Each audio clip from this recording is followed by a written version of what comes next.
Jest taka wieś na Mazowszu, w Pradolinie Wisły, u podnóża skarpy rozrzeźbionej wąwozami, gdzie nie milkną ptasie śpiewy. Wokół pola i przyrodnicze perły, łąki, lasy i rozlewiska. Zwie się Obory. Powszechnie mówi się Obory koło Konstancina, ale w zasadzie to przewrotnie można by mówić Konstancin koło Obór. A to dlatego, że istniały już wieki wcześniej, a uzdrowisko Konstancin założyli pod koniec XIX wieku właściciele Obór. Ale zacznijmy tę opowieść od początku. W 1407 roku pojawiła się po raz pierwszy nazwa tych ziem, do których należą obecne Obory. Ich właściciel nazywany był Stanisław Piszchała z Obór. Jego ród będzie odtąd zwany rodem Oborskich. Stanisław był rycerzem i podstolim czerskim z Turowic w pobliżu Czerska, gdzie istniała siedziba rodu.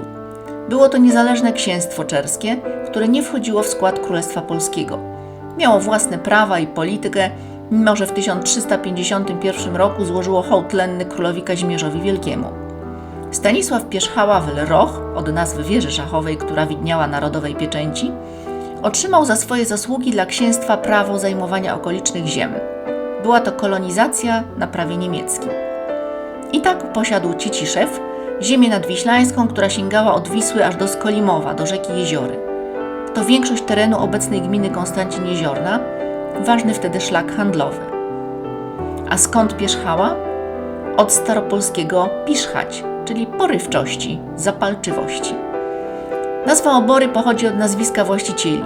Oborami zwano miejsce, gdzie trzyma się bydło. Inna teoria mówi o oboraniu terenu pod Skarpą Wiślaną, gdy rzeka zmieniła bieg i teren ten nazywano Oborane, ale językoznawcy nie skłaniają się ku tej wersji. Siedzibą rodu był drewniany dwór. Ród Oborskich władał tymi ziemiami do 1643 roku, kiedy to od Jana Oborskiego zakupił je hetman wielki koronny Stanisław Koniec Polski. Zwycięzca w bitwach ze Szwedami pod Trzcianną w 1629 roku i pogromca Tatarów pod Ochmatowem w 1644. Kolejnym właścicielem został kanclerz wielki koronny Jan Wielopolski, herbu Starykoń. Tu zaczyna się ciekawa historia łącząca Obory z rodziną królewską, królową Marysieńką i Janem III Sobieskim. Otóż siostrą królowej była Maria Anna d'Arquien de Lagrange, notabene ta końcówka de Lagrange też oznacza z Obór, ale to nie od niej pochodzi nazwa wsi. Urodzona w 1646 roku. W wieku 30 lat, jako stara panna, przybyła do Polski. Wcześniej planowała wstąpić do klasztoru karmelitanek w Paryżu. Ojcem obu dam był zubożały markiz d'Arquien, Henryk de Lagrange, rozpustnik i hulaka, cieszący się złą sławą. Królowej Marysieńce zależało na poprawie jego wizerunku i chciała zdobyć dla niego we Francji tytuł para. Ojciec jednak znakomicie bawił się zarówno we Francji, jak i wśród polskiej szlachty, wychylającej kielich za kielichem i używającej życia. Królowa Maria Kazimiera postanowiła w Polsce wydać za mąż swą siostrę. Odwiodła ją od zakonnych planów i sprowadziła do Królestwa Polskiego. Kandydatów było wielu, ostatecznie Maria Anna poślubiła Jana Wielopolskiego, nazywanego panem na Pieskowej Skale. Posiadał też pałace w Warszawie i Krakowie i liczne ziemie, w tym Żywiecczyznę.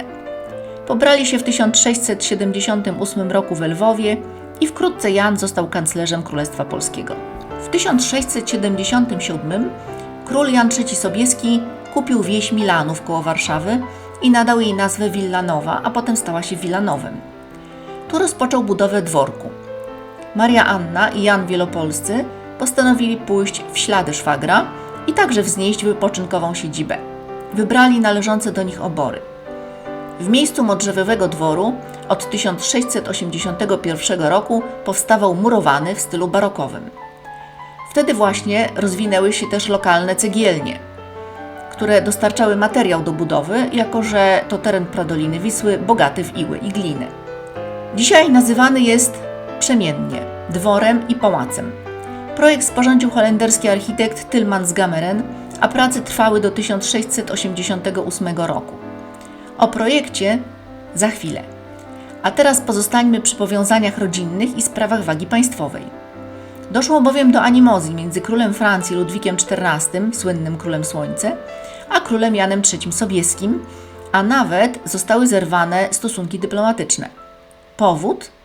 Ludwik XIV pałał niechęcią do ojca królowej Marii Kazimiery, a ta usilnie zabiegała we Francji o tytuł para dla niego. Stąd problemy na szczycie władzy. W 1684 Jan Wielopolski z żoną, zaufani polskiego króla, wyruszyli z misją naprawienia stosunków między państwami, ale niewiele wskórali. Potem kanclerz przyłączył się do spisku antykrólewskiego, popierając obóz Stanisława Lubomirskiego, a wkrótce zmarł. Wdowa, Maria Anna, spaliła kompromitujące ich dokumenty i na stałe osiadła w oborach. Ta zdrada sprawiła, że siostry oddaliły się od siebie. A co z ich ojcem, markizem d'Arquien? Marysieńka postarała się dla niego o godność kardynała, a to nie przeszkodziło mu korzystać z uciech życia aż do śmierci w Rzymie. Tymczasem Maria Anna powiększyła majątek oborski, skupując dawno podzielone ziemie cieciszewskie i połączyła je w jedno. Tak zrodziły się tzw. dobra oborskie, które następnie przeszły w ręce Franciszka Wielopolskiego. Był synem Jana z pierwszego małżeństwa. Maria Anna zmarła w 1733 roku. Pozostał dwór na wzniesieniu, posadowiony tak na wypadek wylewów Wisły, oficyna, stajnie, piękny park ze stawami na obrzeżach, połączonymi systemem kanałów, folwark ze spichlerzem, browarem i masa ziemi. Powróćmy do postaci architekta dworu, Tylmana z Gameren. Kim był? To słynny architekt pochodzący z Holandii, który osiadł na stałe w Polsce. Wcześniej był też malarzem batalistą w Wenecji. Nadworny projektant książąt lubomirskich, ożeniony z Polką, Anną z Komorowa, która przyjęła nazwisko Gamerska. Jego dziełem są m.in. Pałac Ostrogskich i Krasińskich w Warszawie, Lubomirskich w Puławach i Radziwiłłów w Nieborowie. Zasłynął też jako dowódca artylerii książąt lubomirskich w bitwie pod Montwą. W latach 1738-51 dobra oborskie należały do Hieronima Wielopolskiego.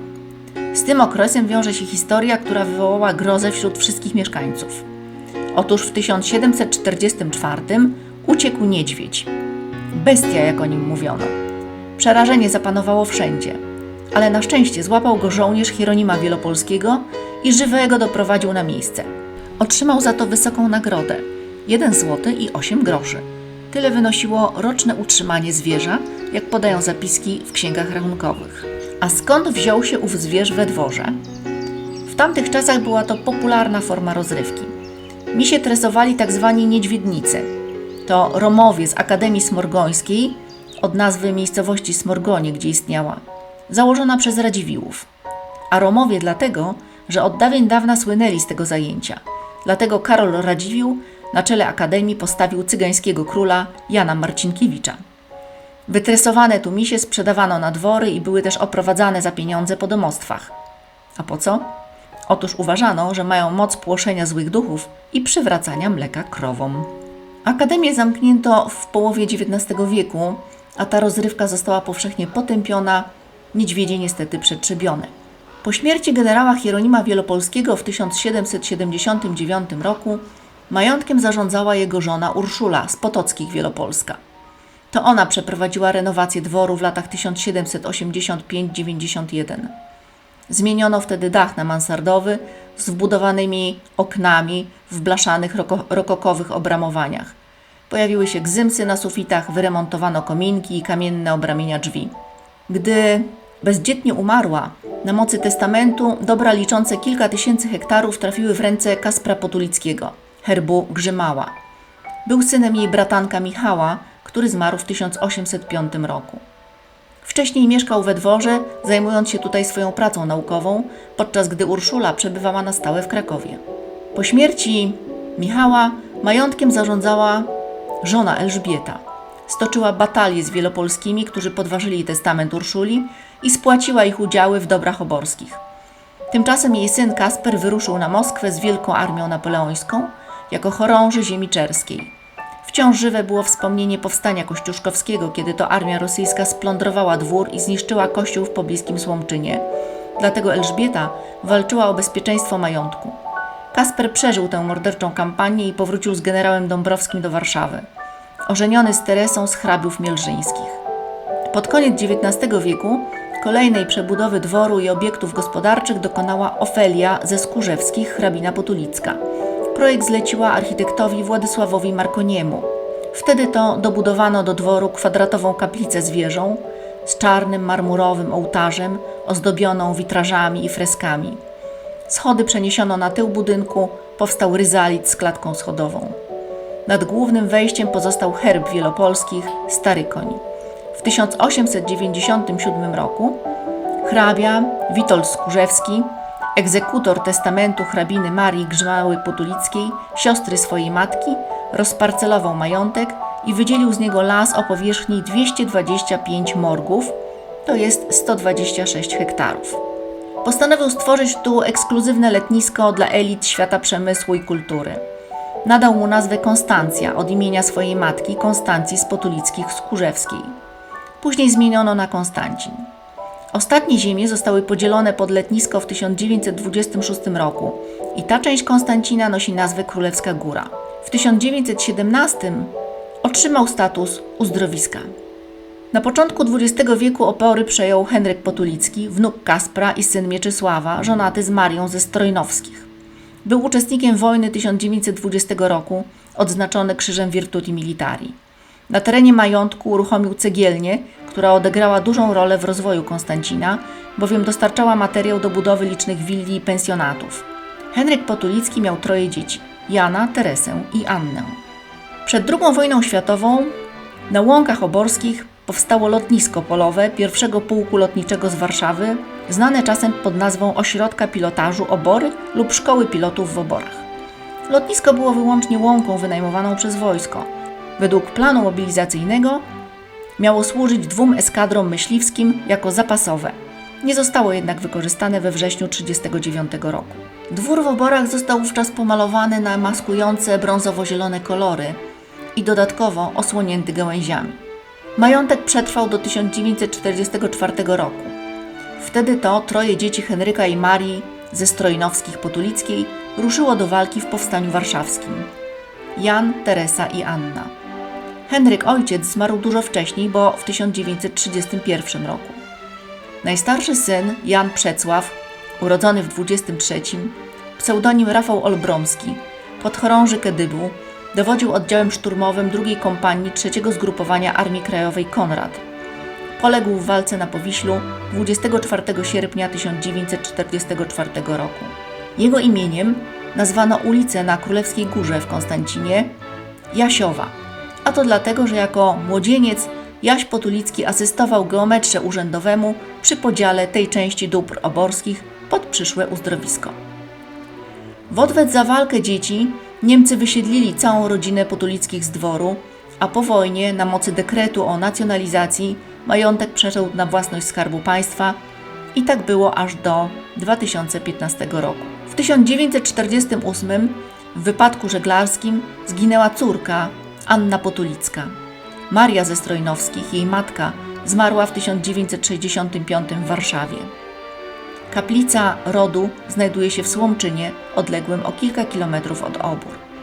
Teresa natomiast wyszła za mąż za dziennikarza Marka Łatyńskiego, późniejszego dyrektora rozgłośni Polskiej Radia Wolna Europa i starała się o odzyskanie majątku.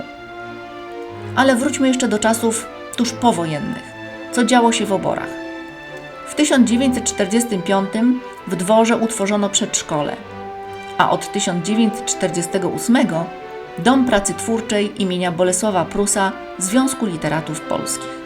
Podobno inicjatywa wyszła od ówczesnego prezesa związku Jarosława Iwaszkiewicza.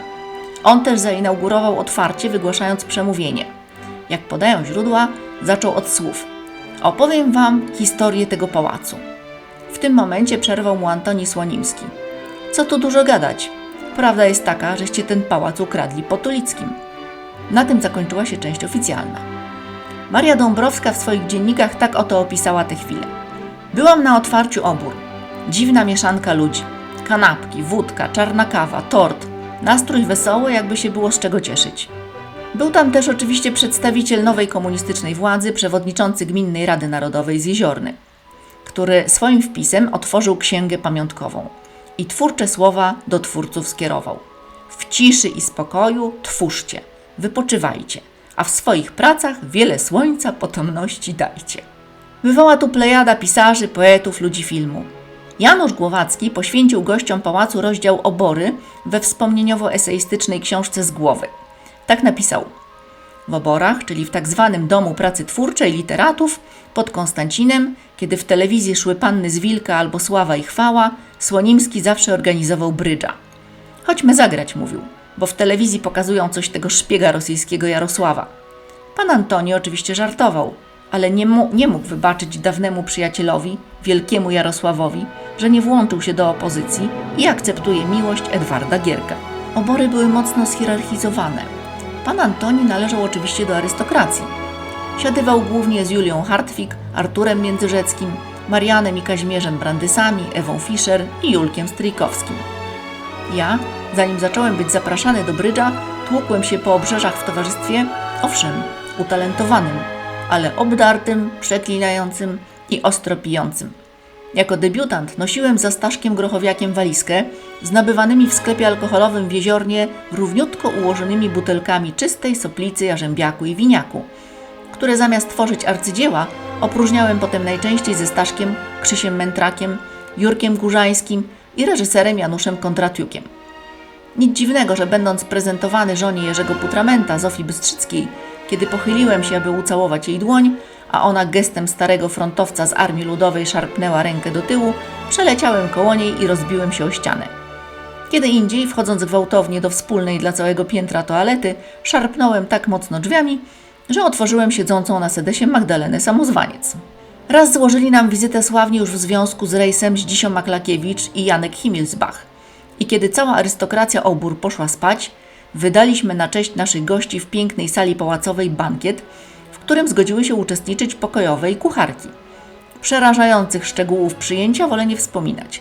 Kilka dni później napisaliśmy w trójkę z Krzykiem Mętrakiem i Januszem Kondratiukiem nowelę filmową pod tytułem Duo, czyli 24 godziny z życia artystów, z rolami dla Himmelsbacha i Maklakiewicza. Była to historia o dwóch muzykach wirtuozach, którzy w XVIII wieku przybywają na dwór księcia i kwestionują jego politykę kulturalną. Miał to reżyserować Janusz Kondratiuk. Nie chce mi się wymieniać nazwisk szefów telewizji, którzy to odrzucili. Z 5 zamieszanych w tę aferę 3 już nie żyje, więc film nigdy nie powstanie. W Oborach zawiązywało się wiele romansów i przyjaźni twórczych. Na przykład Jerzy Andrzejewski mieszkał zawsze w apartamencie na parterze z widokiem na Klomp, koło którego miał zwyczaj joggingować w samych kąpielówkach Jerzy Skolimowski, wówczas młodziutki poeta. I raz po pokoju wielkiego pisarza jakby wicher przeszedł, firanki zafalowały i następnego dnia zaczęli pisać razem piękny, liryczny scenariusz Niewinnych Czarodziei, filmu, który wyreżyserował potem Andrzej Wajda. To wspomnienia Janusza Głowackiego. Stałym gościem była też Barbara Kraftówna, królowa filmu i sceny teatralnej, która ukochała sobie to miejsce jak swoją krainę czarów. Dwór wraz z parkiem został wpisany do rejestru zabytków w 1959 roku. Jedyna spadkobierczyni Obór, Teresa Potulicka-Łatyńska, odzyskała tę część majątku w 2017 po długiej batalii, która trwała od 1999 roku. Nowym właścicielem jest Fundacja Rodziny Staraków i prowadzone są gruntowne prace remontowe. Dziękuję za uwagę i zapraszam na kolejne historie związane z oborami.